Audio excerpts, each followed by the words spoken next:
Right, hello folks. So I did a talk in Thetford yesterday, so the spiritual home of the TV program Dad's Army, the 1960s and 70s sitcom. Just yesterday at Ancient House, and the talk was very, very well received. Really nice audience as well. Absolutely cracking talk in there as well. And on the way out, I popped in to see my mate Dave. And Dave said, he wasn't able to attend, so I said I'd record the presentation for him so he can watch it because he's got an interest and he's a decent guy and a good mate. So here's the video, Dave. But yeah, after finishing work today, I thought, you know what I'll do? I'll do a version of the presentation I did for the YouTube channel and use it as to show several things, and use it as a bit of a vlog to show what progress I've made in terms of my research as part of the funding I got from the Norfolk and Norwich Archaeological Society. So, and it saves me having to write an update for the website because I find it easier to do videos like this than I do writing blogs and stuff. And my day job is writing archaeological reports. So at the end of the day, the last thing I want to do is have to sit down and write more stuff. So yeah, this is going to be a condensed version of the presentation I gave yesterday. I also thought as well that given this research has been funded and I've been paid for it, I thought I might as well get some content out of it. And if I do give the talk in the future, this presentation will be updated anyway as I continue my research. So this is going to be kind of like an obsolete version of the presentation by the time it goes out anyway. So what I did in this talk was presented some of my research looking at how Thetford in Norfolk was defended during the Second World War, using primary source research to tell the actual story. So rather than just repeating the same old tired narratives of old men and young boys, which are largely ahistorical of the Home Guard, I wanted to get it across that it wasn't just the Home Guard that defended the UK, and in particular use Thetford as a case study to show why documentary research is vitally important, but also providing us with new perspectives on how areas were defended. So I'll be presenting my research here, which is based on primary source information. Throughout the talk, as usual, some of my sources will be outlined at the bottom of the slides. In certain cases, I've removed the references because there's information in there that I don't want people nicking, and if they do want to go out and find this information themselves, they can spend the amount of time and effort that I've put into doing this research so far. My research is still very preliminary. I'm aiming to work up to the date of about 1943-44, and I'm about halfway through at the minute. So this is just some of my initial findings from this research. I've also, as well, because this is going out online, I've put great big watermarks across a lot of the images and source of information, which you can't miss, but I've done this so that people don't screenshot the information and pass it off as their own, which I really shouldn't have to do, but unfortunately people seem to like stealing other people's work and presenting it as their own, so I'm trying to cut down that as much as possible, and it'd be very nice if people wouldn't do that, but this is the world we live in, where people like to steal other people's work and press it off as their own to look clever on the internet. Okay. So this photo here shows the Captain Mainwaring statue in Thetford, and I took this image and then later found out that there's some interesting stuff going on in this image, and it's a bit of an artsy-fartsy allegory. Yeah, and it's something like some artsy-fartsy word for an image that shows something but means something else. I've had a long day at work. Anyway, this image shows something quite nice. So when people come to Thetford, most people are aware of the connection with the town and the TV series Dad's Army. And what they'll do is come to see the Captain Mainwaring statue, and it is a lovely statue. It's really, really cool. I have to say, it's really well done. Take the photos with it, sit next to Captain Mainwaring, have a selfie with him and all this stuff. And this statue draws most people's attention. A fictional character from a TV sitcom recorded in the 60s and 70s. What this has the effect of doing... Oh, hello, Pumpkin. So this is Second Lieutenant Pumpkin. You can't quite see her, but she's going to settle down for the evening. And what this story does is very much what Dad's Army has done in terms of the story of the regular and territorial army. It draws people away from an actual historical thing, heritage asset, as we'd say in archaeology, in Thetford, which had an actual connection to the Second World War. And that's the bridge in the background. So this bridge in the background was one of the key focal points of the defences of the town during the Second World War, and was also key to the development of the defence of the town as well. But most people won't know that because they come and focus on, this fictional character of Captain Mainwaring over something that has actual historical relevance. And I like to say this is a bit of sums up the situation with Dad's Army. Dad's Army, an ahistorical TV programme, not even made during the time, draws people's attention away from the actual story of how places were defended during the Second World War and promotes various narratives. But yeah, anyway, that's a bit of a long-winded way of saying this. I thought I was quite clever with this photo. So, as I've shown in other videos, this body of research that I'm doing has been supported by funding from the Norfolk and Norwich Archaeological Society. So I've had 2 bits of grant funding from the NNAS.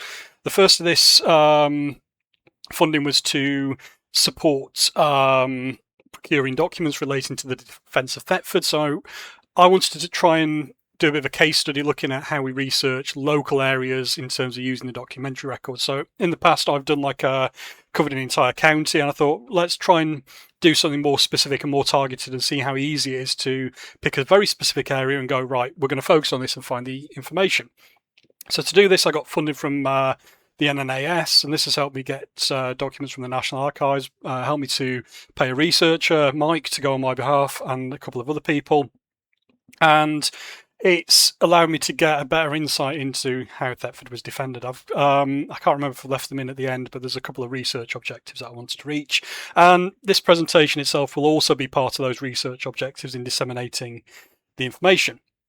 Upon getting the documents, I found that I then needed a computer-based database to actually process all the information, because I found so much information, I'm not able to keep track of where everything is and what was going on. So I've also got funding from the NNAS to get a database. So they've been absolutely fantastic. Do check them out. And if you're interested in doing archaeological-based research projects in the county of Norfolk or the city of Norwich, do check out the NNAS, because their grants are, really, really good. And if the application process is straightforward. It's literally just a case of outlining what you want to do and doing it effectively.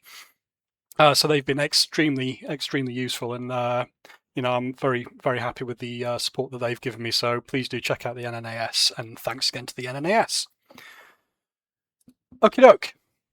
So whenever I'm doing talks, I always start with this Imperial War Museum image, or image from the IWM. And just to summarise, this image shows a Second World War pillbox near Great Yarmouth, so quite local to us, taken sometime between July and August 1940, so the height of pretty much the invasion threat period of 1940. And what this image shows is the original extent of the defences.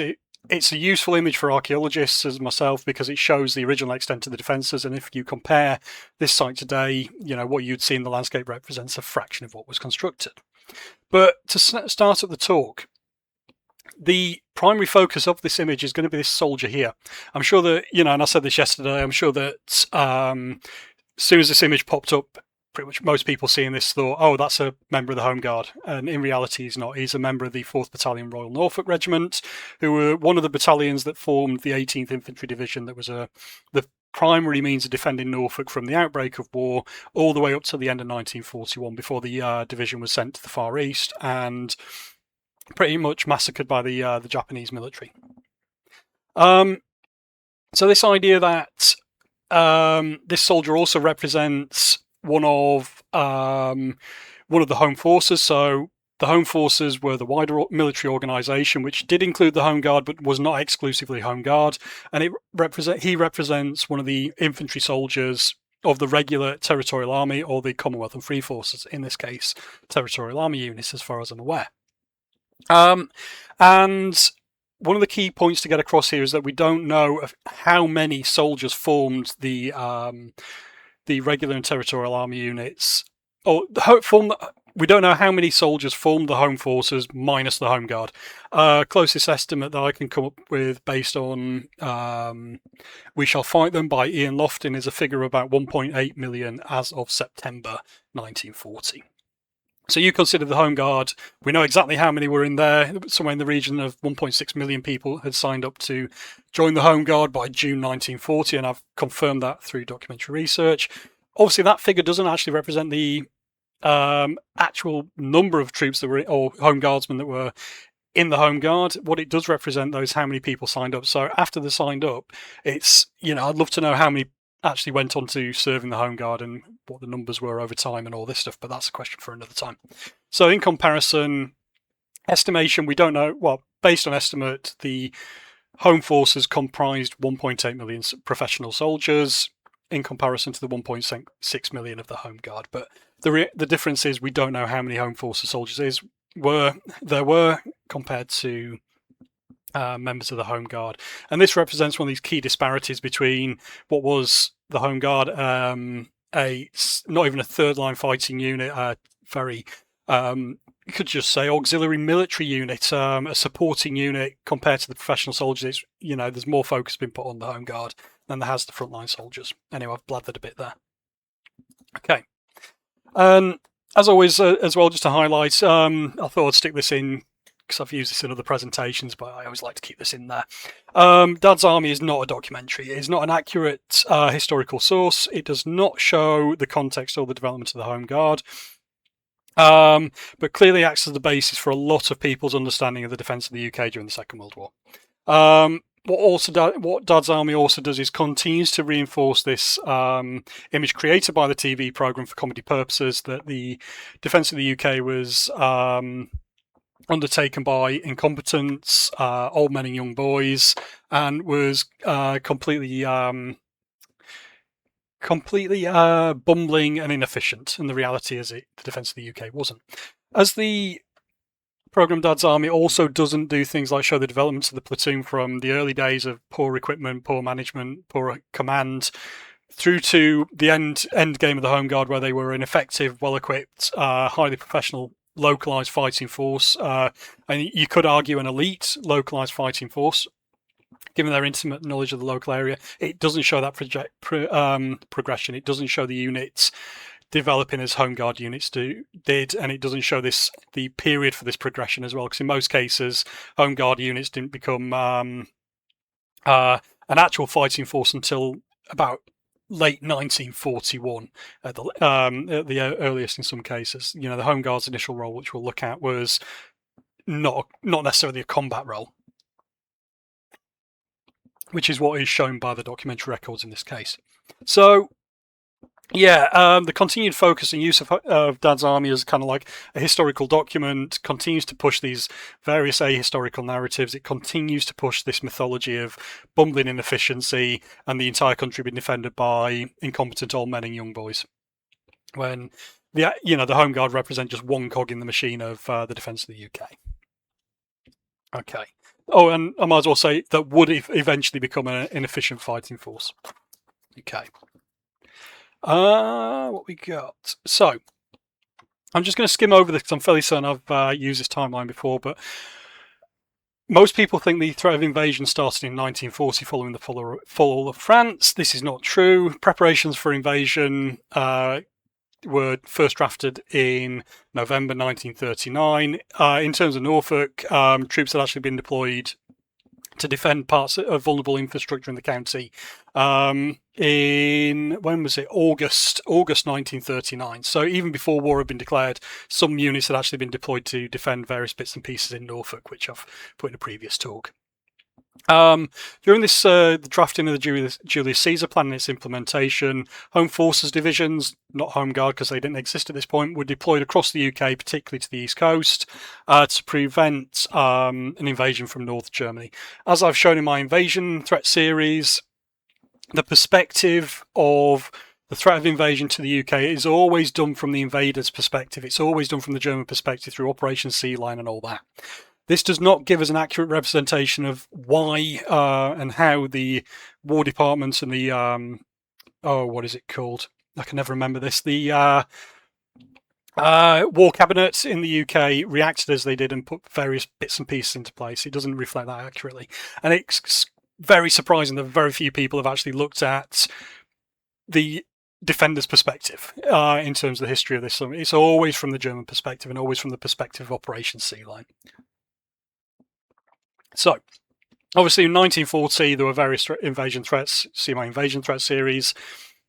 Following the fall of France, this is a key thing here. The units of the British Expeditionary Forces, TA units, Territorial Army units, and regular units, when they were pulled out of the fight, pulled out of France, they didn't disappear and go home or go to camps or get sent abroad to fight. They were more often than not immediately deployed to defend the UK, which we'll see later on.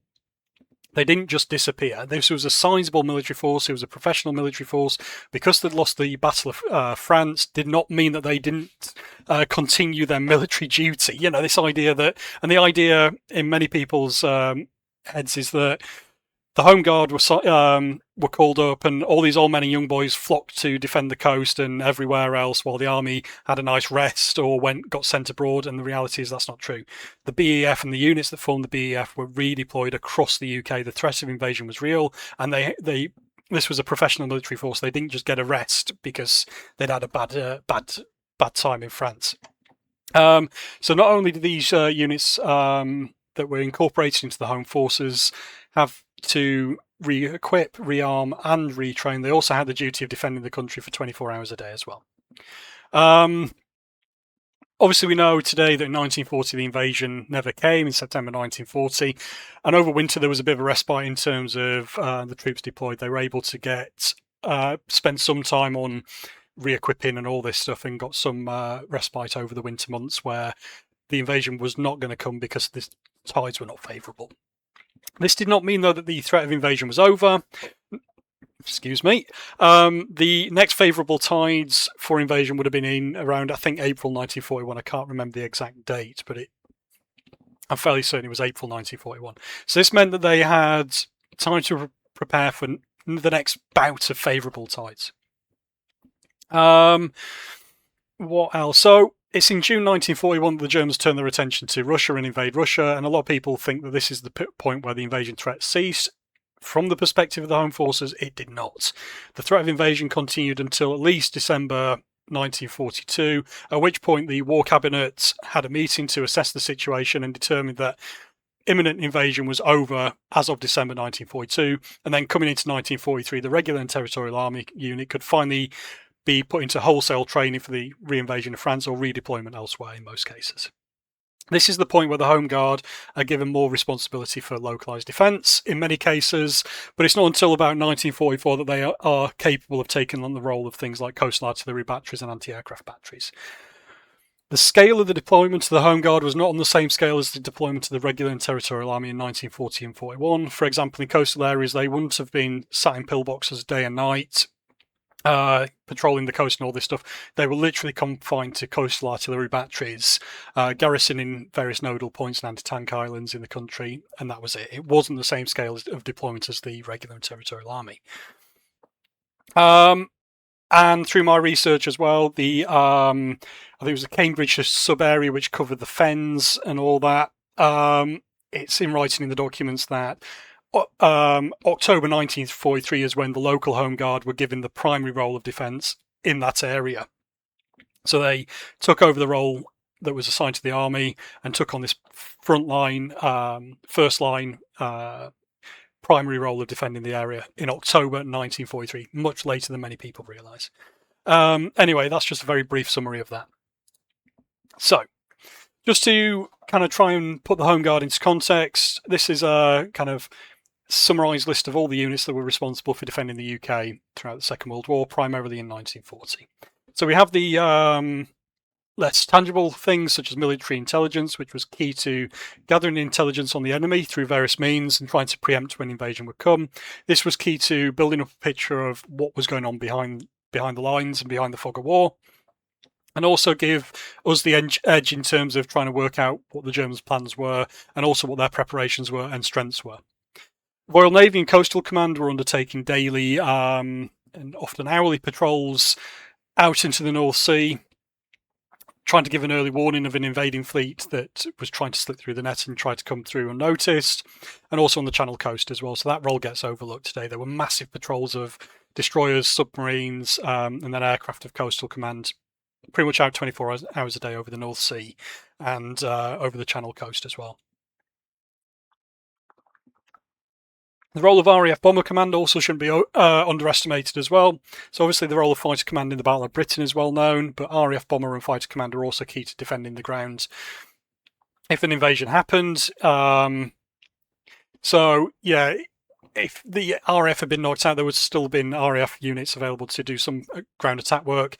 But in reality, Bomber Command were also responsible for gathering intelligence and doing reconnaissance work, so taking photographs of occupied Europe, and also bombing invasion ships that were gathering landing craft in the ports of France and Belgium and elsewhere.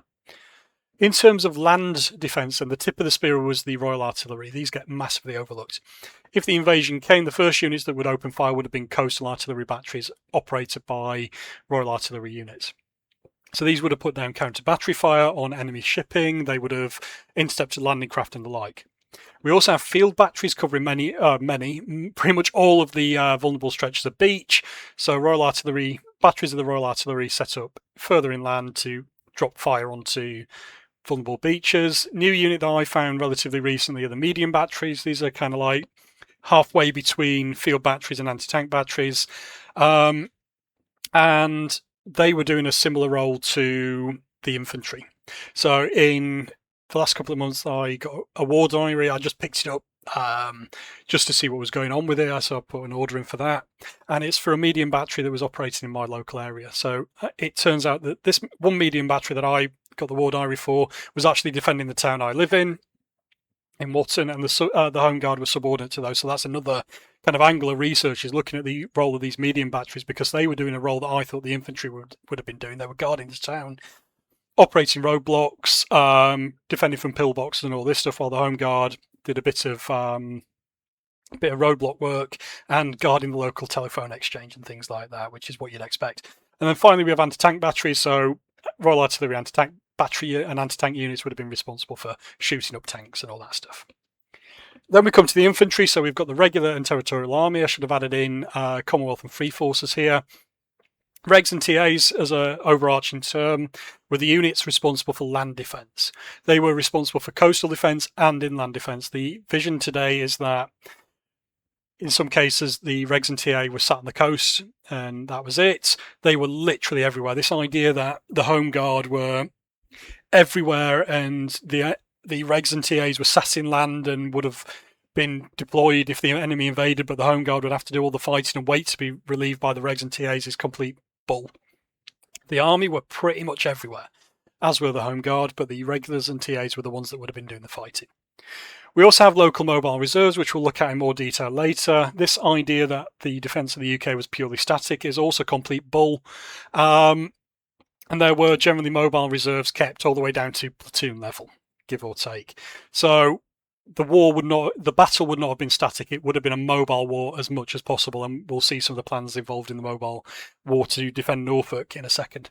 Finally, we've got the GHQ Reserve, which are the actual last line of defence. The Home Guard weren't, even though they're often quoted as such, and we'll look at that more later. Although armoured units had taken a pounding in France, this did not mean that there weren't armoured units available to defend the UK. And there were several armoured units, though I'm going to say it on a whim. This is not a quantifiable fact on my part, but these would have been relatively poorly equipped, let's say. But there were one or two armoured divisions in the UK that were relatively well equipped. Royal Engineers, field park companies, and field companies and field park companies were planning and building defences. In some cases, taking on a local defence role as well. Pioneer Corps, we have out and about digging trenches, sticking up barbed wire. Royal Army Service Corps and the Royal Army Ordnance Corps are key to the logistical chain of supplying these forces on the ground. Logistics, as they say, what is it? Amateurs do tactics, professionals do logistics, or something like that, to paraphrase. supplying this force on the ground was as almost important as fighting and creating prepared defences. If you couldn't supply the units in the field, they're not going to be able to fight. Searchlight battery and anti-aircraft crews on the ground in 1940 had a much more central responsibility for actual land defence. In terms of Norfolk, as we'll see later, Searchlight Home Guard was subordinate to local Searchlight crews. But the role of Searchlight crews in local defence goes massively overlooked, despite being an integral part of the land defence during the Second World War. Infantry training centres and other training units were pressed into service to defend vulnerable points and factories and things, railway bridges, railway tunnels and all this stuff. So finally, we have what I term the unsung heroes of the defence of the UK, and these were the Home Defence Battalions as well as the Old and Young Soldier Battalions. Home Defence Battalions were almost pretty much a branch of the TA, let's say. These were part-timers who had signed up and under the agreement that in the event of war, they would not be deployed abroad, but they would be deployed at home to do vital infrastructure defence. These are the units that defended airfields. These are the units that defended military infrastructure. They defended vulnerable communications networks. By and large, these are the units that are actually doing the role that people think the Home Guard did. So the Home Guard didn't do things like airfield defence. I've found no evidence for that whatsoever so far, especially in the period 1940 to 42. It was these units here.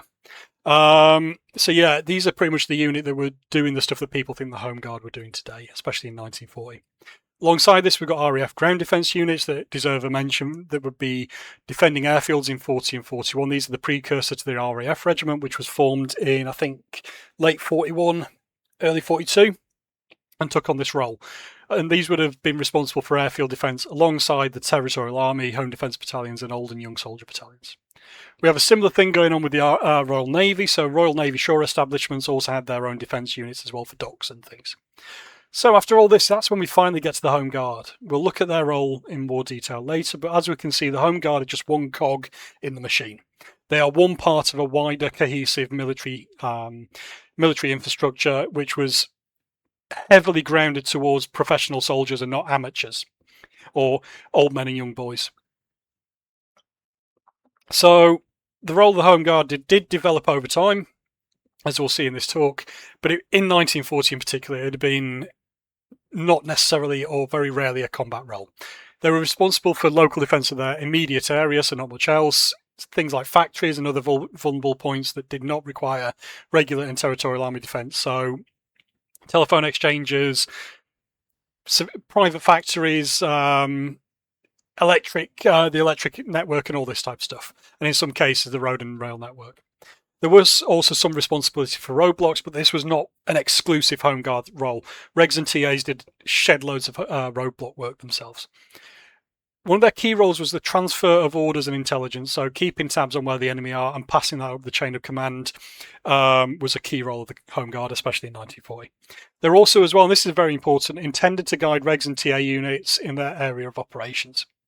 So a lot of the Regs and TA units that were deployed to areas that they didn't necessarily know, and as a result, the Home Guard were key to providing this intimate local knowledge, which was a key advantage of them as a unit. They were local people operating in their local area, and they could have transferred this knowledge onto the Regs and TAs operating in the area if they were not local units. Worth mentioning, auxiliary units and special duties section. So again today, sorry Andy, the auxiliary units get all the attention because they're underground, sneaky beaky, sexy kind of thing. They would have popped up in the event of invasion and been key to knocking out infrastructure, such as enemy petrol supplies, enemy troops and all this stuff, and airfields behind the lines. But they, again, were part of this cog in the machine. But today, they're alongside the Home Guard. They're one of these units that gets all the attention. But their role makes more sense when you consider them as part of, as not a primary means of fighting, but a cog in the machine, as with the Home Guard. In my opinion, in my professional opinion, I think in the event of an invasion, the special duty section would have had a more central or more important role, in my opinion, to the auxiliary units. Special duty section would have helped to break down the fog of war by collating enemy movements behind the lines and passing this information up the chain of command, effectively allowing a much more effective defence and effective counterattack by passing this information up the Home Forces chain of command. So, in my estimation, special duty section were much more, probably had some more longevity and much more a wider impact than the auxiliary units would have done, though the auxiliary units would have been key to tying up troops behind the lines and destroying vital infrastructure such as ammunition and petrol, which the enemy would need. But yeah, I like to think the special duty section had a bit of an edge over the auxiliary units. Finally, we've got the GHQ reserves. I'll be looking at these in more detail in my defence strategy chat, but it's often quoted that the Home Guard were the last line of defence. They weren't. The GHQ reserve was. There were 2 or 3 General Headquarters reserves. The closest one to Norfolk was in the area of Northamptonshire and Cambridgeshire. And this was a relatively mobile, well, not relatively, it was a highly mobile and relatively well equipped reserve about core strength, which would have been tasked with providing this national level counterattack to the invading force and providing what is termed the knockout blow to the invading force on land. The idea being that the enemy invasion tries to push inland, it eventually stalls, and then the GHQ reserves are then deployed to knock out this enemy force. The key thing here is would have been timing. If these the GHQ reserves were deployed too early, then it's possible that they would be knocked out, leaving the last line of no more lines of defence after them. But again, this idea that the Home Guard are Britain's last line of defence is simply not true, especially in 40-41. They were a cog in the machine, and in 40 and 41 were not a major one. I'm just going to go out and say it's in any other military campaign of the Second World War in terms of the British Army, the Home Guard would have been. I'm going to say this to annoy people. The Home Guard would have been a footnote in reality, especially their role in 1941, 40 and 41. It's not until much later that their role becomes a central part of the defence of the UK. Anyway, after that bombshell, key part of investigation and building up this picture of how the UK was defended. Sorry, I'm eating Fisherman's Friends because I love these things. A lot of the historical research that I'm doing, and very few other people have done, relies heavily on the primary source records. There is a myth that goes around quite often that the defence of the UK was so secret that records were either destroyed after the war or simply never kept or never made. And the reality is this is simply not true. The National Archives in Kew hold over 6,000 individual documents relating to the Second World War defence of the UK. This is primarily within the war diaries of the Home Forces, so WO166, and the command files of the Home Forces, WO199, but there are other files out there, but there's shed loads of documents, so many that we'll never actually get through them, and given we're so late in terms of historians using this resource, very few do, it's going to take us probably, well, I'd estimate another 100, 200 years before we fully trawl just these records. In terms of my research, just looking at Norfolk, I've now got over 16,000 individual pages of documents from these files. To give you an idea of how, and this is just relating to the defence of Thetford that I've found so far. So, one of the key things that's hamstrung the defence of the UK, research and historical research into the defence of the UK has been, firstly, the focus on the Home Guard as the main fighting unit. If you're looking just at the Home Guard, that's all you're going to find information about. And also the idea that, and also a lack of people have consulted this great, fantastic primary source record held at the National Archives. So we are very much on the back foot. 80 years later, you think we'd be in a position to have an accurate understanding of how the UK was defended from 1939 onwards. But in reality, we're just seeing the same myths and same tired stories of Dad's Army type stories repeated over and over again with very little effort going into assessing this primary source record. There's another bombshell. Okay. One of the reasons why this documentary resource is so vast is because every unit from the General Headquarters of the Home Forces all the way down to the battalion level was keeping paper records. They were responsible for keeping a war diary of day-to-day events. Granted, some of these war diaries are rubbish and will just have no events, or air raid warning red issued, for months on end. But the vast majority of these war diaries that are kept are extremely detailed. Because these, the paper records outline as well everything that these units were getting up to. There's so much information. I've found information relating to what soldiers were meant to wear in specific weather conditions in certain areas that they were defending, all the way through to how they would react to gas attack and all this stuff, all the way through to how they were going to move from one place to another. So movement orders, I think they're called operation orders or movement orders, are exceptionally detailed, going even down to how many vehicles were meant to pass a certain point every couple of seconds or something like that. There's a ridiculous amount of detail in this, but this is one of the reasons why there's such a vast amount of information out there, and it's going to take us forever to trawl it and properly, accurately understand and assess this situation as it is. Right. Yeah, so sorry, I did make some notes because I don't sometimes have the presenter view when I'm doing talks. I did make some notes and I need them for this because there's some interesting facts and figures. Okay. One of the key things that a lot of people don't understand, so here's one of the watermarks, you can't bloody miss that. Right. One of the key things that people don't understand, especially those without a military background, is how complex a division was. In the British Army, a division comprised of, on paper, at least 16,000 soldiers at full strength. And a division was, by and large, capable of independent fighting. So it had everything from, obviously, its infantry units all the way through to Royal Artillery units attached. Also had things like field ambulance units, as well as the means of logistics and of supporting itself, such as petrol companies and all this stuff. Excuse me. A division would generally have 3 brigades, and it was common practice to deploy these in what I think it's termed in official documents a 2 up, 1 back formation. So you have two your brigades up front, 1 in reserve. That's a common thing all the way down to platoon level, where you'd have 2 of your 3 platoons up front and 1 in reserve. 3 of your 4 companies up front and 1 in reserve, for example. So always having a military reserve was standard operating procedure for the British Army. This is a distribution map from the 22nd of November 1939, showing the distribution of the 18th Infantry Division, which was the unit, the division that defended Norfolk from 1939 up until the end of 1941. We can clearly see that in November 1939, as part of the Julius Caesar plan, we have 2 brigades up front. This doesn't show the individual units below the battalion level, but we can clearly see that, we've got the 5th Battalion Norfolk Regiment's HQ in this area. Royal Artillery batteries deployed already on the coast for coastal defence, and you can, in essence, pretty much work out that the entirety of the coastline from pretty much Sheringham, the Sheringham area, all the way down to Yarmouth and Lowestoft. No, sorry, yeah, Yarmouth would have been... No, that is Lowestoft, yeah.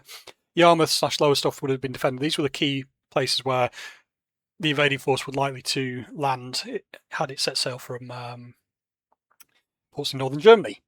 Down here we have Thetford, and this is where Thetford's defence story starts. So under the Julius Caesar plan, although nowhere near the coast, Thetford was still central to the defence of Norfolk during the Julius Caesar plan. So the 55th Infantry Brigade was deployed in an area from Thetford to Brandon, and a brigade was somewhere in the region of about 4,000 troops.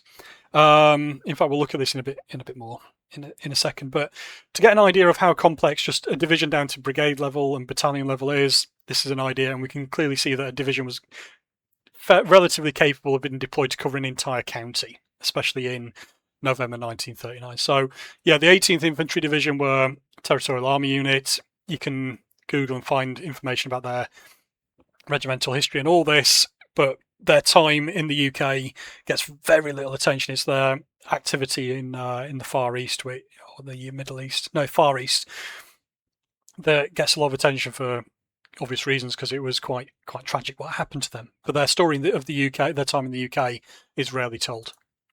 Okay, so yeah, this isn't a very clear image, and it's not meant to be, but this is the 18th Division's operation order for the 30th of October 1939, which was part of the Julius Caesar plan.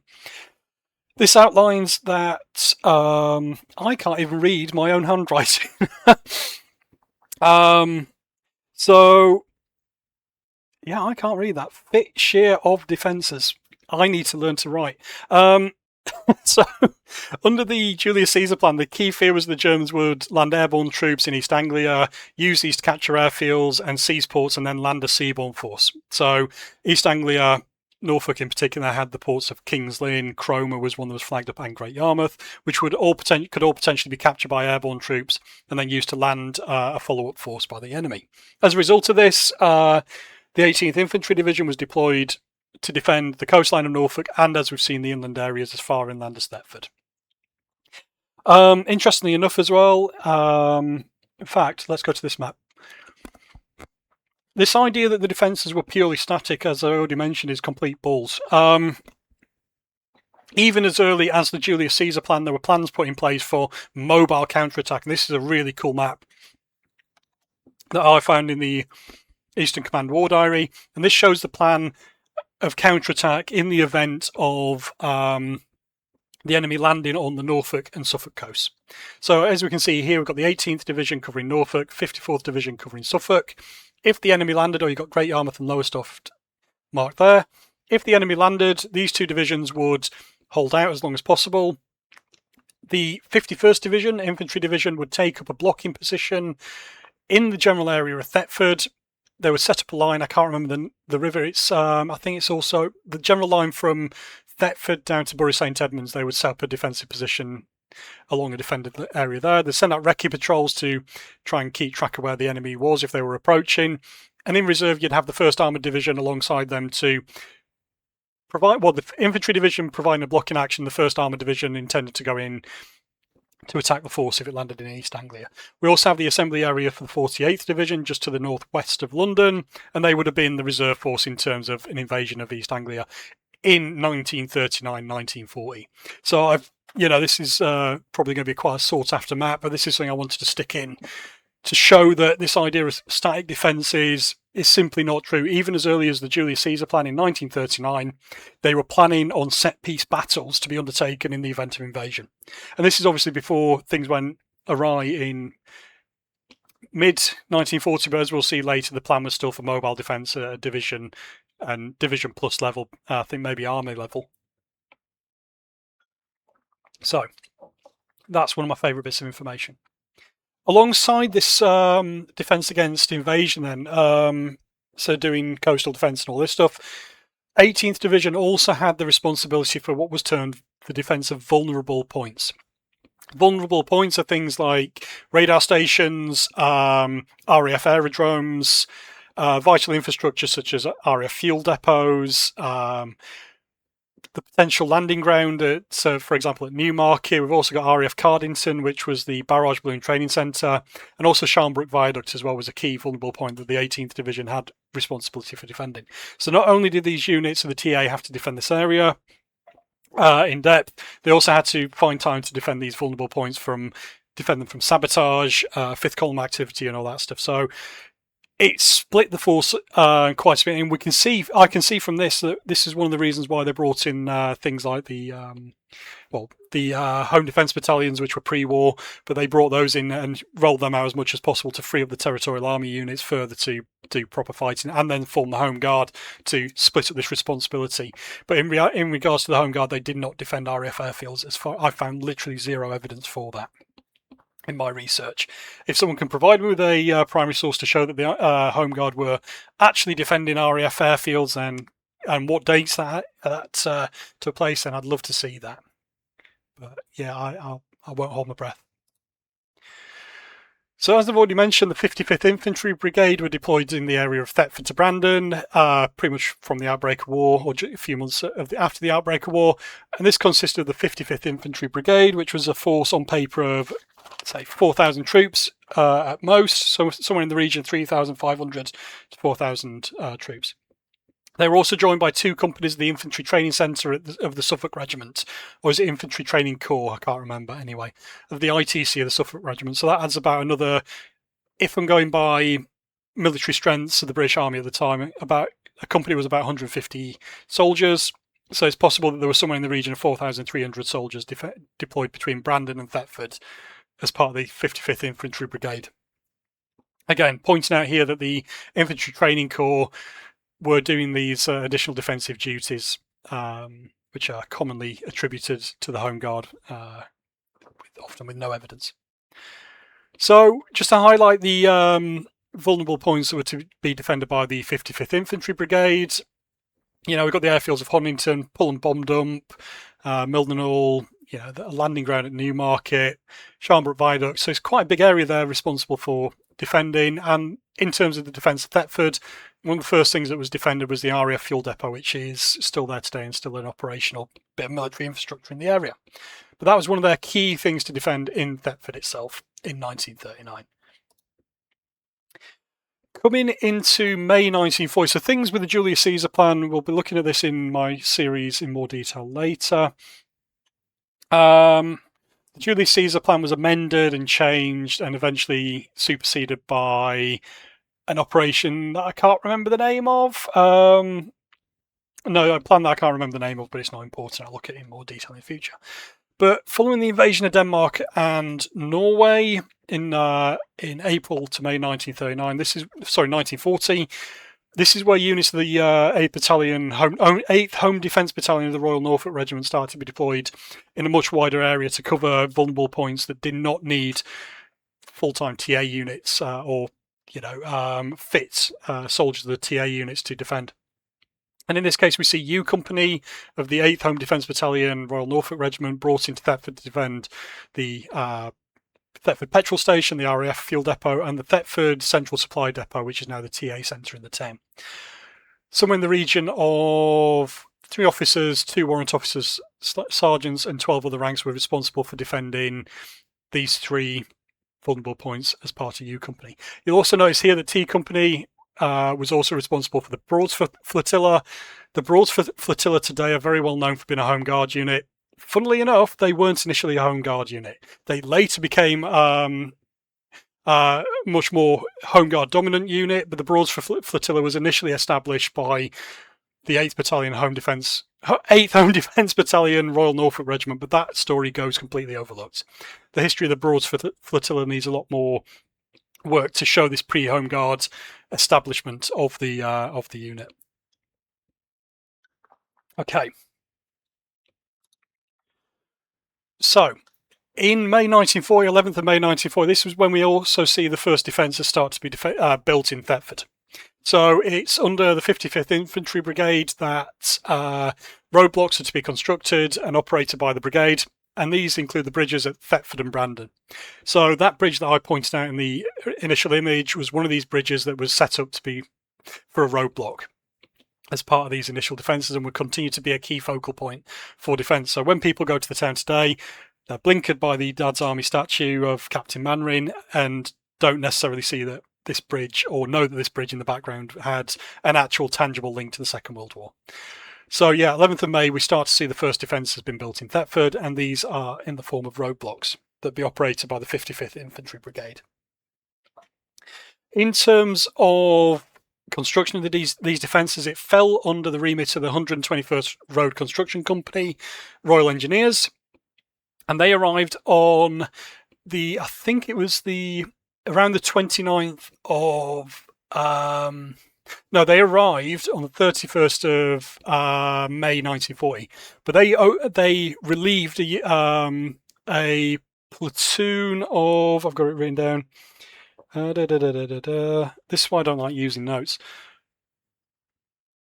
Sorry, bear with me. Right, here we go. So they relieved, it was 16th platoon of the 5th Battalion Bedfordshire and Hertfordshire Regiment, who had been sent to defend Thetford and defend the bridges, literally just for a few days. And they were relieved on the 31st of May 1940 by the 121st Road Defence Royal Engineer Unit. So, having been relieved, the 121st Road Construction Company arrived at 3:45 in the morning. They undertook stand to before daylight. By 1800 that day, they'd established roadblocks in Thetford. They'd taken over the roadblocks established by the platoon of the 5th Beds and Hearts. They built 2 additional roadblocks in the town. I'm not pointing out where those are because that information will get nicked. And at 21:30 hours, these 2 new roadblocks had been garrisoned by the local defence volunteers, later the Home Guard. So we've actually got some primary source information that shows the role of the Home Guard operating 2 roadblocks in 1940 in May. An additional block was constructed by Lieutenant Johnson of U Company of the 8th Home Defence Battalion of the Norfolks. So the 8th Battalion Home Defence, 8th Home Defence Battalion of the Norfolk Regiment also undertook roadblock, setting up roadblocks. So that's another one established. And all blocks manned by 2130. The company, 121st Road Construction Company, also undertook additional duty for roadblocks, and they undertook stand to during the night as well. So not only did this unit have to build the defences, they also had to garrison them throughout the night. So yeah, this is the key thing that goes overlooked. Everyone seems to think that the Home Guard were on duty and patrolling 24 hours a day. The reality is that wasn't, as far as I've found, something that they would have done because they were working during the day and things. The 24-hour responsibility of defence would have been on these local units of the regular and territorial army. Okay. We've also got the birthday for the pillboxes that were built in Thetford, and this is the 2nd of June 1940. On this day, the commanding officer of the 121st Road Construction Company, Royal Engineers, a Major Huff, I'm sure that's how you pronounce his name, that's how I pronounce it, because it sounds quite funny as well. He met with a Mr. Tofts, who was a contractor, to point out sites of pillboxes in the town to be built at 0900 hours on the 2nd of June. So we have like a birthday for the pillboxes being, or construction planning being built. So what we can see here is this key role of the Royal Engineers in planning the location of pillboxes to be constructed and then supervising a contractor to undertake construction. So yeah, not only do we know the birthday of the pillboxes, we also know the father of them as well, or their joint parents, let's say. 4th of June 1940, we see the Road Construction Company taking sandbags out of the Royal Engineer stores and then continuing to build, starting to build emplacements at Anchor Bridge, which is the bridge behind the Captain Mannering statue, and another bridge in the town as well. So prior to the pillboxes going in, they built sandbag emplacements to help defend these areas. So this is something that rarely comes about, is finding the people that were responsible for building the defence in a given area. Following the fall of France, and this is where things really kick up a gear. We see, as I mentioned already, the units that were pulled out of the fighting in France did not just simply disappear and go have a nice rest for a couple of years. They were professional soldiers. They were redeployed instantly on home defence, what was termed home defence. So in July 1940, we see the 18th Infantry Division joined by the 52nd Lowland Infantry Division, a Scottish TA unit, and both these divisions were supported in the field by 2 corps. The 52nd had seen fighting, as far as I'm aware, in France. They'd at least been deployed to France and been pulled out a couple of days before. And 2 corps as well had also seen fighting in France and been pulled out of France on the 20th of June 1940. On that day, they were also sent towards Aldershot to rearm and re-equip. And then in early July, I think it was the 2nd of July, I didn't make a note of the date, sometime within the space of about a week, they were deployed once again to defend and coordinate the defence of Norfolk. 52nd Lowland Division were relatively short-lived. I think they lasted a couple of months before being redeployed up to Scotland for the winter of 1940. But they start this new trend of not only having one division located for defence in the county or within the 2 corps area, but an additional division added and a corps to coordinate the movement, coordinate and support these divisions in the field. So, as I stated earlier, on paper, full strength, a division was 16,000 troops.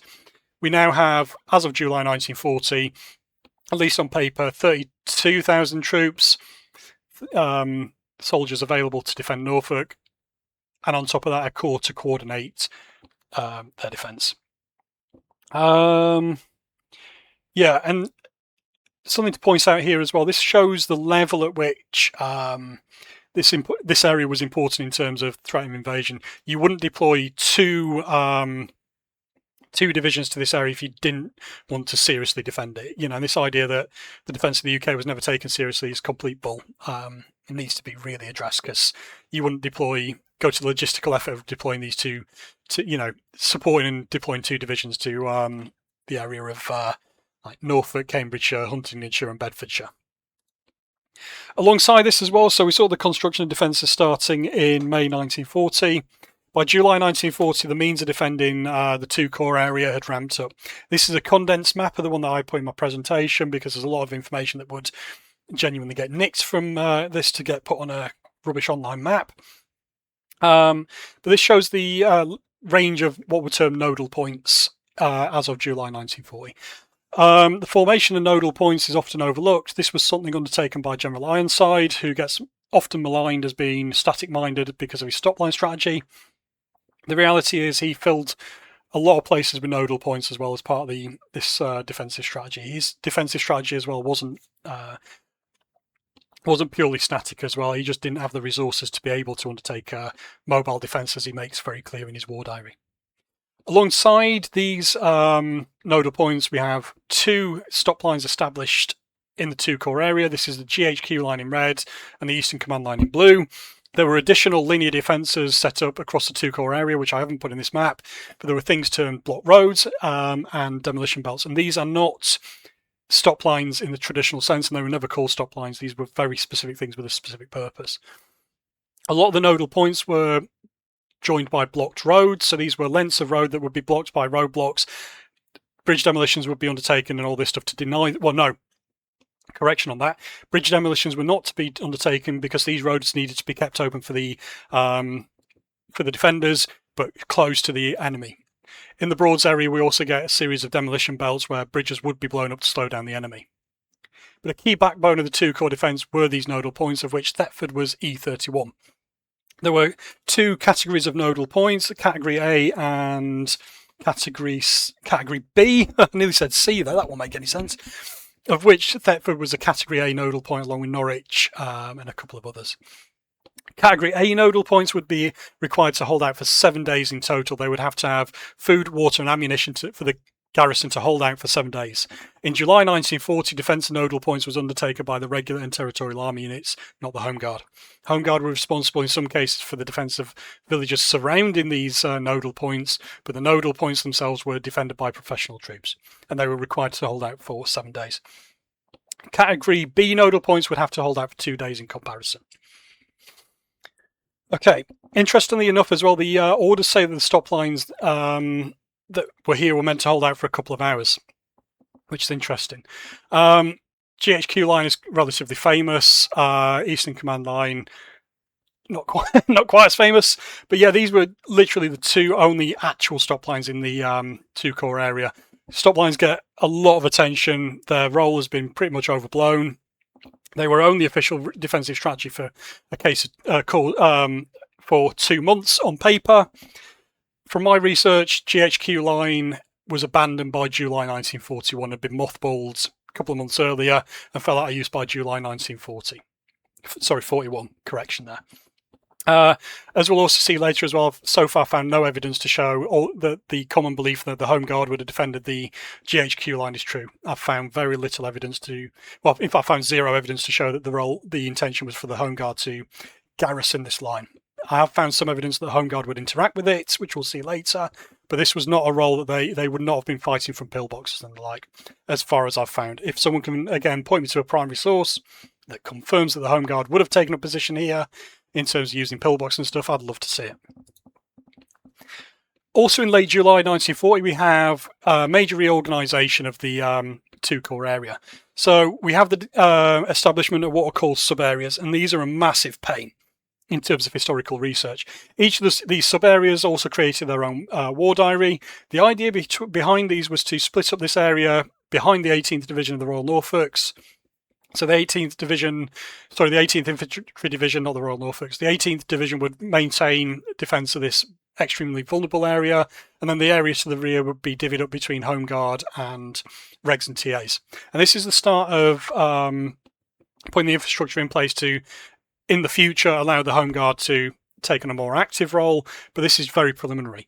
Over time, these areas are split up and moved and renamed, and it's a massive pain to try and work out what's going on over time. So this is why, this is as far as I've got in terms of my wider organisation research, because it is a massive mind F. Annoyingly, Thetford sits in this area here, and upon the creation of the West Norfolk sub-area, Thetford was conveniently missed out to the war diary for the West Norfolk sub-area, and no information survives on how Thetford was to be defended in this period, which is really annoying. Over time as well, Thetford jumps between various administration, various sub-areas and all this, and it's a massive pain, but it's something I need to get my head around eventually, and I've been putting it off. But that's my plan for this year. The rest of this year is to finally get my head around this after I've finished off my backlog of reports. So after this period, after this period, we see the formation of the Norfolk Division. That eventually disappears after a couple of months. We see the 76th Infantry Division brought in, 45th or 46th Infantry Division, and all this stuff. There's a lot of reorganisation. And then eventually the Home Guard towards the end of 1941 take a more prominent role. So this idea that static defence, the defence was all static again. Here's another example of that being complete arse. This is a map showing a set-piece battle that was drawn up and issued under 2 Corps Operation Instruction Number 13. I've named this myself. This isn't an original name. I've named this the Battle of Cromer. This is a set-piece battle which was planned as part of the operational instructions in October 1940. What this shows to me then is that after the respite and during the winter of 1940, the military forces defending within 2 Corps were seen as competent enough to undertake and plan a set-piece battle that would be launched in the event of invasion. Okay, so the standing orders associated with this were extremely detailed. I'm going to do a video on this in the future because it's really cool. But the idea was that the 52nd Lowland Infantry Division would be accompanied by the 2nd Armoured Division. They would launch from Thetford, form up to the west of Norfolk, and then in the event of the Germans landing between Salthouse and Yarmouth and then attempting to push inland to capture Yarmouth as a port, the 52nd Infantry Division, the 2nd Armoured, would then undertake this set-piece battle on various phase lines to recapture Sheringham and Cromer and then push along the coast to cut off the enemy from their supply. 2 divisions undertaking a mobile counterattack, which was planned as of October 1940. Obviously, this would have been brought into, would have been used in 1941 in the event of invasion. But again, it completely dispels this myth that the defence was static and shows that, this area was by no means alien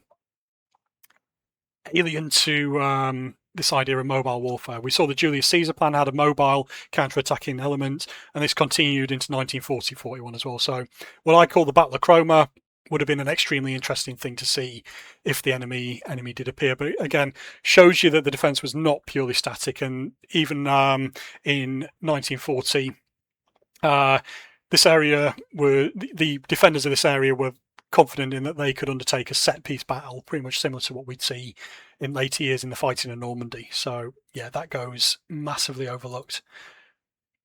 But yeah, that's one of my key findings. I want to stick that in there. Okay, I mentioned earlier that searchlight batteries were a key thing as well. This was no different in Norfolk. So Thetford had a series of 3 searchlight batteries. The pillboxes for these batteries still survive today. They were nothing to do with the Home Guard. There were also 2 headquarters established. One for the regiment, and one for the searchlight batteries themselves. These were, as a standing order show, key to the perimeter defence of the town in 1939 to 1941. And searchlight battery units would have been responsible for defending their immediate locality. And yeah, in the case of Thetford, they would have acted as almost a picket line outside the main hub of the town. In terms of local batteries, these were the 429th Searchlight Battery of the 9th Battalion Middlesex Regiment, and they were pretty much in the town from 39 to 41. Yeah. So the role in 1940, searchlight batteries and searchlight battery crews had a more prominent role in terms of localised defence than the Home Guard actually did, as we'll see in a second. So after all that, and I've been talking for longer than I did yesterday during the talk, so you certainly get your money's worth with this. Let's have a look at what the documents tell us about the actual role of the Home Guard. So on the 26th of May 1940, the 18th Division issued number 2 outline plan. This is literally the day after the Home Guard, or the local defence volunteers at the time, were formed. Their role was, as it states here, right, yes, it mentions here, so I've put a watermark on there to stop people stealing this, but Anti-aircraft searchlight units were responsible for, in addition to local defence of each searchlight and AA position, they would provide mobile platoon for offensive action against enemy or airborne troops within its own sector. So even the searchlight batteries in 1940 had a counter-attacking role, which again goes overlooked in terms of in light of a more Home Guard centric mythological history. So, to quote this, the defensive role of the LDV, Local Defence Volunteers, later the Home Guard, is a purely static one, and their primary duty will be the collection and distribution of information. They're a static unit, they are not responsible for combat. They will act in liaison with and under the direction of Anti-Aircraft Searchlight Command in whose sector they are disposed. So, not only were the Home Guard in this in 18 Division not responsible for a combat role, they were also subordinate to searchlight units. Other duties will include river patrols, which we see, obviously, the Broads Flotilla would eventually become part of that, but they were doing river patrols. There was also one other place. They were doing river patrols, and I've confirmed this with the documents, but I'm not going to tell you. Motor transport and petrol defence measures, guarding. So this is not wholesale. The immobilising petrol stocks was the responsibility of the regs and TAs. That will become a Home Guard measure later, but to a certain extent defending transport and petrol defences and petrol. Guarding roadblocks, yes, we know they were doing that. That's quite commonly known today, but it was by no means an exclusive Home Guard activity. They're also, as I've mentioned, providing guards for military parties, so the field force of the Home Forces, and local protection. And that's it. There we go. So we have it in writing here in 1940. The role of the Home Guard was not a combat role. It was more focused around distribution of information and these basic tasks here. Moving on to August 1940, so a couple of months later, this is the role of the Home Guard, or as the 52nd Lowland Infantry Division, so we're calling them still the LDV. I'm fairly certain the Home Guard had been named the Home Guard in July 1940, but funnily enough, the 52nd Lowland still call them the LDV. So whether that's a slight on the local home defence, local Home Guard units, I am not 100% sure. So, by August, the role of the Home Guard has changed slightly. The various duties, as it says here, assigned to the LDV are grouped under the following heads. Unarmed role. Their role is observation for parachutists, dispatch rider work, so pedal or motorcycle. This is movement of orders, transferring intelligence information. Traffic control, keeping the roads free of civilian traffic, which was a key issue that had come about in the fighting in France, where civilian refugees had flooded the roads and made it impossible for the defenders to manoeuvre. So the Home Guard would have been more traffic officers than anything else and keeping the road network clear. They're armed mobile duties, so we are actually seeing them taking on a limited armed mobile role at this point, but it's very limited, is action against parachutists, but only in their immediate vicinity. So they wouldn't be going off out and about trying to find parachutists to fight them. If a parachutist dropped on them, they would then fight them. No other time they'd undertake combat. Static duties were guarding telephone exchanges. Sounds a bit boring and innocuous, but that was actually a key part of keeping the telephone network open so that orders for the military could be transported and transferred quickly rather than having to rely on dispatch riders, which is a lot slower and more vulnerable to enemy capture. Manning roadblocks on the nodal points of the communication system in the core area, so manning the roadblocks only in the nodal points, not defending them. Key things here, manning roadblocks on the command stop line initially. Standing orders outline that the Home Guard would occupy the roadblocks on the command line, no other defences on the command line until relieved by the regs and TA. They'd also man the roadblocks on the GHQ stop line. That is it. That is the only order that I've found which puts the Home Guard anywhere near the GHQ line, is that they would be operating the roadblocks. That is it. They are not defending the pillbox and all this stuff. Again, if you find evidence that shows, and the primary source that the Home Guard were to do that, please do let me know. Also interesting as well is the LDV companies are actually affiliated to various units of the 52nd Lowland Division, including the 4th King's Own Scottish Borderers, 5th King's Own Scottish Borderers, 7th, 9th Royal Scots Fusiliers. And down here where Thetford should be, so we've got Brandon and Wallingham, which I think might be Walsingham, I'm not 100% sure. Thetford should come under this, and Thetford has been left out, which is really annoying. But I've traced that the 7 Cameronians were based in Thetford for a couple of months, during the period of the 52nd Lowland Infantry Division. So annoyingly, that's been left out, and I don't know why Thetford was left out, but this is when this stuff goes on with Thetford getting missed out and ignored. Okay, so this comes on to a bit of a success story for the Thetford Home Guard. So I don't want to completely dismiss the Home Guard at all. I want to use the documentary evidence to tell their actual story. And what is really cool about the Thetford Home Guard is that they were one of the first units that I've ever come across to be given a primary role in actual defence. So the idea today, based on a lack of knowledge and general ignorance of how the military operates and military intelligence, and the fact that the military aren't bloody stupid and the army aren't stupid, there's a general belief that the army just chucked weapons at civilians and went, off you go, defend stuff.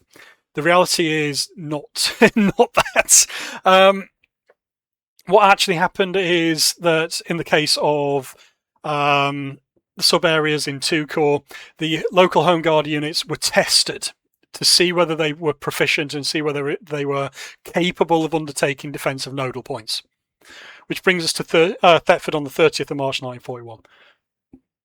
An exercise was held in Thetford on the 30th of March 1941, and this was purely done to test the capabilities of the Thetford Home Guard. So on this date, the Home Guard of Thetford were to undertake the defence along with a platoon of the 8th Home Defence Battalion Royal Norfolk Regiment. So in March 1941, we still see that the 8th Home Defence are still in the town doing defence. They would be attacked by the carrier platoon, so 2 platoons of the 2/4 King's Own Yorkshire Light Infantry. The King's Own Yorkshire Light Infantry, along with the 16th Battalion Durham Light Infantry, so 2 battalions, 1,600 troops, had been deployed to Thetford in early March 1941 to undertake this role of the Battle of Cromer. There would have been 2 units that were brought in to undertake that role. As a result, they were very keen to hand over the responsibility of defending Thetford to free them up to do this counter-attacking role wholesale. So this exercise was undertaken, the Home Guard were tested, and annoyingly they don't record the results of this exercise within the sub-area of the Mid-Norfolk sub-area war diary, which bloody is annoying. So I've not actually found out how successful they were, but the other day I was having another look through this war diary, and I found this, which hints at the Thetford Home Guard and other Home Guard units in the area being successful in their kind of interview to undertake the defence of Thetford Nodal Point. So in May 1941, a couple of months after the exercise was undertaken, this Home Guard summary went out in the Mid-Norfolk sub-area war diary. And this outlines that the following nodal point commanders had been appointed. So following officers are appointed nodal point commanders and are responsible for the upkeep of the field fortifications of their respective towns. We have here, not very clear, but Thetford, Major MJ or HJ Short was appointed nodal point commander for Thetford. Major Short was the commander of the Home Guard. So we have this success story of the the Thetford Home Guard being tested and clearly been successful in showing that they were proficient in being able to defend Thetford Nodal Point as of May 1941. So this gives you an idea. And again, as I say, this is one of the earliest examples of units of the Home Guard being given primary responsibility for defence of an area, primarily a nodal point, that I've come across. Generally, it's much later in 1941, August onwards, that we see Home Guard receiving such a responsibility. So, hats off to the local Home Guard of Thetford, that as of May 1941, they were seen as proficient to undertake this role to free up, and which also then freed up the likes of the 2/4, I think it was, King's Own Yorkshire Light Infantry and the Durham Light Infantry to undertake this counter-attacking role as part of this set-piece battle. So we can see from this, it took about a year for the Home Guard to be brought up to a level of proficiency to undertake local defence. They weren't deployed for defence in 1940. It was May 1941, in this case of Thetford, that the Home Guard took on the primary means of defending the town. And this is why documentary research is vitally important, rather than making stuff up. Also, by the end of 1941, towards the end of 1941, August 1941, we have, there's a whole series of strength information, which I've not referenced here because there's a lot of detail in here that, if you want to find this, find it your sodding self. But we can see that at the end of 1941, the Thetford Home Guard is a relatively large unit. So the Thetford Home Guard was 1 platoon of 3 company, the 8th Battalion Norfolk Home Guard. A platoon in general is 28 to 30 men in the British Army at the time. Thetford had a total of 141 men in the Home Guard. That's closer to an infantry company at the time. These were armed with 80 rifles, 10 light machine guns, 240 anti-tank mines, 6 Northover projectors, and 3 flamethrowers and 3 Thompson submachine guns. Notice that Blacker bombards are not included in that. This is because they had not been issued to the local Home Guard yet. They'd only just started to come online, and when they were issued, they weren't exclusively issued to the Home Guard. But I think one of the reasons why Thetford was so successful in terms of its Home Guard was the size of the unit. Clearly, they were competent and well armed, and I think this the size of the unit comes down to the presence of agricultural factories, the paper mill, and all this stuff. And I'm assuming general reserved occupations would ensure that there was a large body of able-bodied men able to join the Home Guard and undertake localised defence.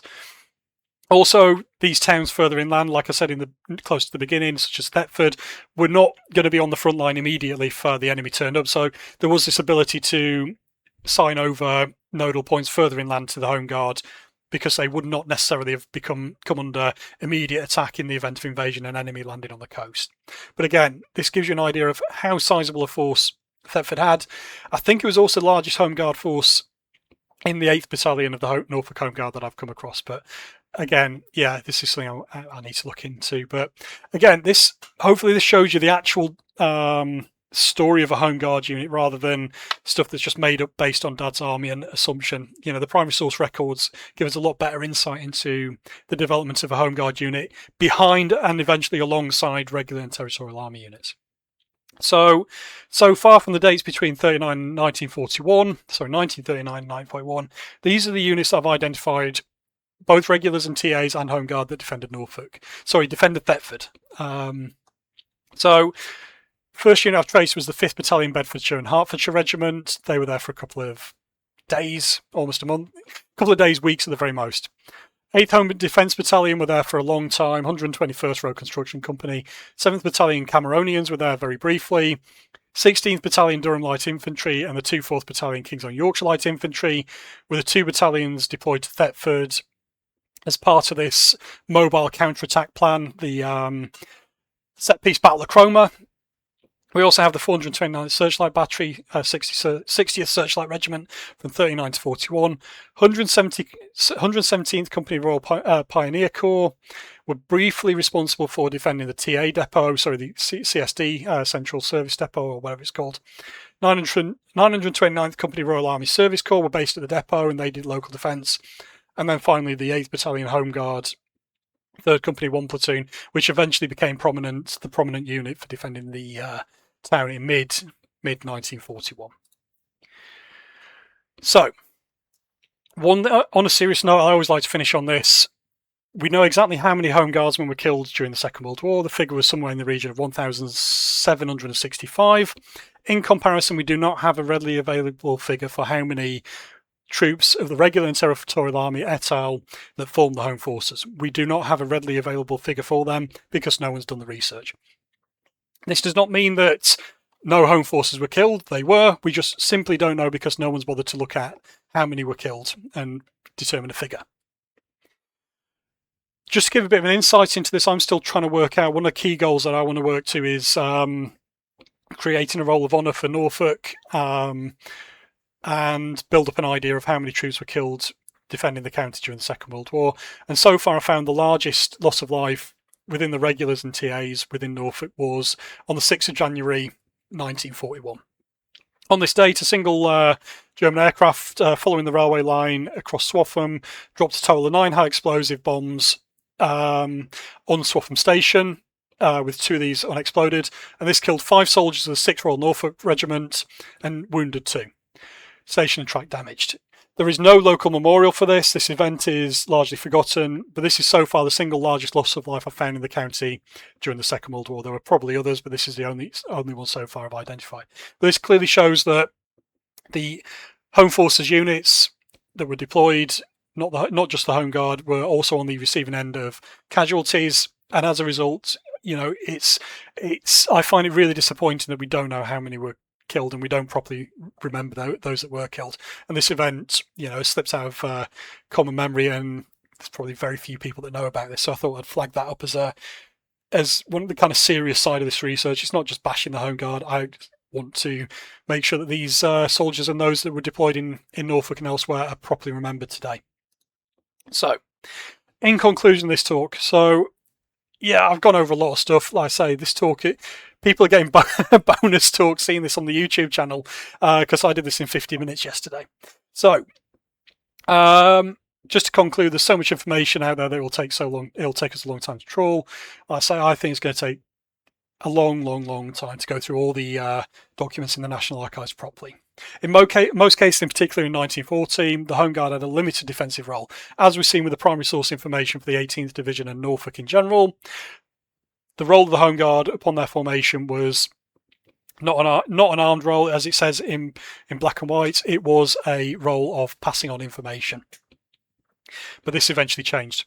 The role of the wider Home Forces needs to be adequately researched using primary sources to build up this wider story. Hopefully this is a case study in that. And then finally, doing this research adds much needed context and historical perspective to surviving defences today, which generally largely never gets done. Defences that survive today are often attributed to the Home Guard. They are rarely properly researched, and therefore this wider significance of them and their connection to the professional fighting forces deployed in the Second World War goes ignored. So after all that, an hour and 20 minutes, I'm not sure how many people are going to watch this, but I hope that's been useful. Hope that's all right for you, Dave. That'll keep you busy, mate. Yeah, just to finish off, like I say, it has taken me a long time to compile this information. I've been undertaking this research for almost 3 years now. And again, it is so annoying for you to spend all this time doing this research for someone to come along and nick it and copy it and pass it off as their own research. So if someone does that, as always, call them out. Point people to the original video if you catch people doing that.